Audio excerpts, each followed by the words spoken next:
ಚಾಮರಾಜನಗರ ಜಿಲ್ಲೆ ಹನೂರು ತಾಲೂಕು ಮಲೆಮಹದೇಶ್ವರ ಬೆಟ್ಟದ ಬಳಿ ಇರುವಂತಹ ಗೋಪಿನಾಥಂ ಗ್ರಾಮದ ವ್ಯಾಪ್ತಿಯ ಗ್ರಾಮ ಪಂಚಾಯತಿ ವ್ಯಾಪ್ತಿಯಲ್ಲಿರುವಂಥ ಹೊಗೆನಕಲ್ ಸಮಗ್ರ ಅಭಿವೃದ್ಧಿಗೆ ಚಾಮರಾಜನಗರ ಜಿಲ್ಲಾಧಿಕಾರಿಗಳು ಸೇರಿದಂತೆ ತಾಲೂಕು ಆಡಳಿತ ಜಿಲ್ಲಾಡಳಿತದ ಅಧಿಕಾರಿಗಳ ತಂಡದೊಂದಿಗೆ ಹನೂರು ಕ್ಷೇತ್ರದ ಶಾಸಕ ಎಂ.ಆರ್. ಮಂಜುನಾಥ್ ಅವರು ಭೇಟಿ ಮಾಡಿ ಅಲ್ಲಿ ಚರ್ಚೆ ನಡೆಸಿದರು. ಸಮಗ್ರ ಈ ಸುತ್ತಮುತ್ತಲ ಗ್ರಾಮದ ಸಮಗ್ರ ಅಭಿವೃದ್ಧಿ, ಗ್ರಾಮಗಳ ಅಭಿವೃದ್ಧಿಗಳು ಮತ್ತು ಇಲ್ಲಿನ ಸಮಸ್ಯೆಗಳು ಸೇರಿದಂತೆ ಹೊಗೆನಕಲ್ ಪ್ರವಾಸೋದ್ಯಮ ಸೇರಿದಂತೆ ಮತ್ತು ಇಲ್ಲಿ ಅರಣ್ಯ ಇಲಾಖೆ ಸಮಸ್ಯೆಗಳು ಸೇರಿದಂತೆ ಅನೇಕ ವಿಷಯಗಳನ್ನು ಇಲ್ಲಿ ಚರ್ಚೆ ಮಾಡಲಾಯಿತು.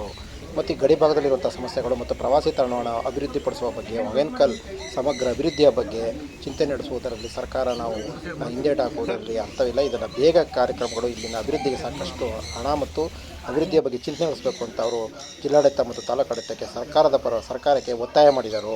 ಈ ಸಂದರ್ಭದಲ್ಲಿ ಸ್ಥಳೀಯ ಮುಖಂಡರುಗಳು ಸೇರಿದಂತೆ ಶಾಸಕರ ಬೆಂಬಲಿಗರು ಸೇರಿದಂತೆ ಅಧಿಕಾರಿಗಳು, ವಿವಿಧ ಭಾಗದಿಂದ ಬಂದಂಥ ಎಲ್ಲ ಅಧಿಕಾರಿಗಳು, ತಾಲೂಕು ಮಟ್ಟದ ಅಧಿಕಾರಿಗಳು, ಜಿಲ್ಲಾಡಳಿತ ಅಧಿಕಾರಿಗಳು ಭಾಗವಹಿಸಿದ್ದರು.